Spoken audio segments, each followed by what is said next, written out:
Okay, this is June 15th. This is episode 55, and I'm getting ready to block sand this Jeep. It's got the a good full coat of 2K urethane primer on it. As noted, there were some areas on it of particular that I know I'm going to have to fill with a little glaze. That's going to have to be blocked down and so forth. I've mentioned all those in the last video. But before I do that, it occurred to me that there is a tool out there, because I'm concerned about the profile on this fender, that they both match. I know it's close. This one that I repaired, when this thing was wrecked, that fender was like really nasty, gnarly looking, like kind of in a V. Very difficult to pound it out. I had to cut a slit in it, kind of an X pattern or a cross pattern, because the metal had stretched. I had to be able to move. Anyway,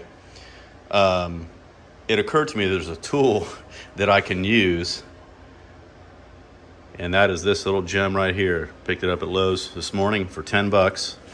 Basically what I'm going to do is, it's one of those things, you've seen them on TV probably, but push it on whatever object you're trying to replicate the profile, and the pins, there's like 35 pins per inch, will move.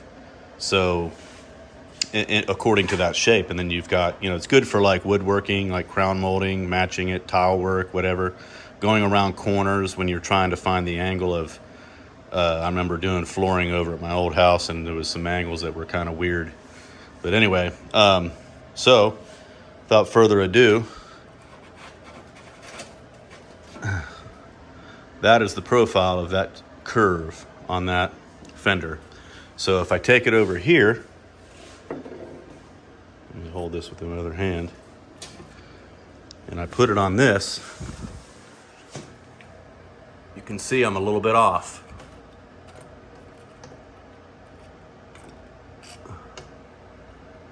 No, that's not the place. Okay, right here. So what that's telling me is that in this area right here, it's got to come out some more by that much. It's not huge.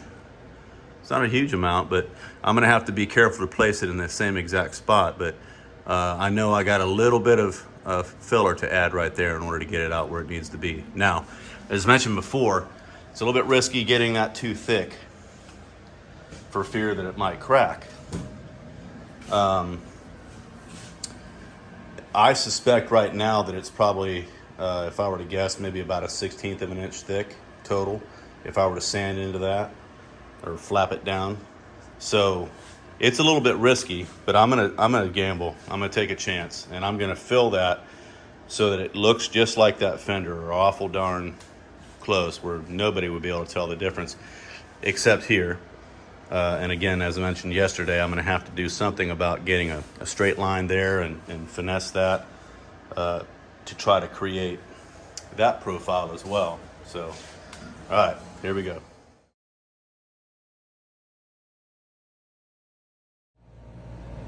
All right, so that's my confirmed, verified. That's interesting. One of my LED lights just fell. Those clips aren't real strong. I've noticed this one over here likes to come loose too. Anyway, that is my confirmed profile. So what I'm going to do is cut that straight along that straight line, and I'm going to cut along the curved line, and then clean it up and whatnot, and that will be my template. Here we go.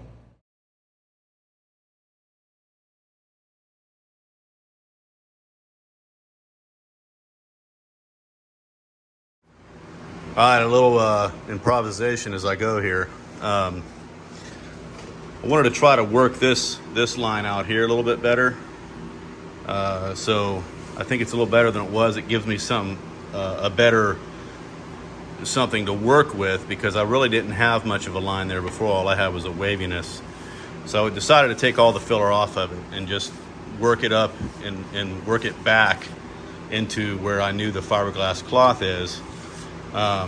Because what I'm going to do now is, after I wipe this down, is I'm gonna, instead of trying to build this out where it needs to be with that short strand, and just keep, putting layers on it, I'm gonna first build it with the resin cloth, because it's you can stack that, the resin cloth, 2 or 3 times without any problem. And if I do that over this section here, which is essentially where it's low, then that'll give me a better basis from which to work with the short strand to just contour at that point. And I think it'll be stronger, and it shouldn't present any problems. So that's the route I'm gonna go. Here we go.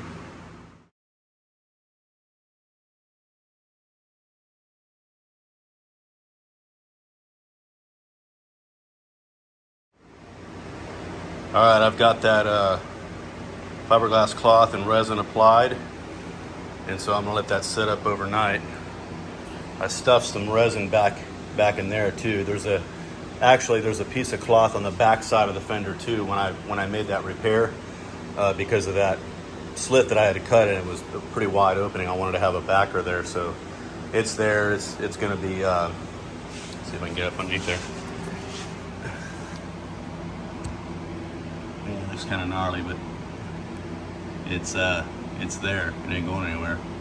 So obviously this is going to get undercoated under here, so that'll help to close that up as well. But some good stuff. It's very strong. Like I said before, if they can use it on boats and they don't sink, I think we're in good shape. So I'm gonna let this dry overnight, and then tomorrow I've got another piece about the same size again, and I'm gonna layer it. I'm gonna put it over that area again. And then while it's drying, I'll go to block sanding the whole body, some of which I just finished doing, or not finished, but finished for the day. This area, I knew that it was,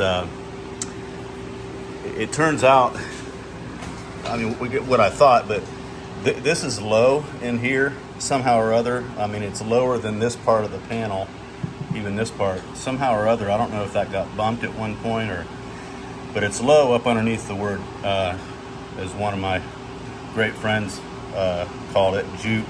I think that's supposed to be that way. They just put the OEM stickers there for the E, both E's and then the P. Anyhow, this is low. Obviously this is high. So what I'm doing right now, or what I'll finish doing tomorrow, you can see that this is low here, because I've sanded all the way down to that. This whole area that's not getting touched is still low. So I'm gonna sand a little bit more on that tomorrow when I get started with block sanding.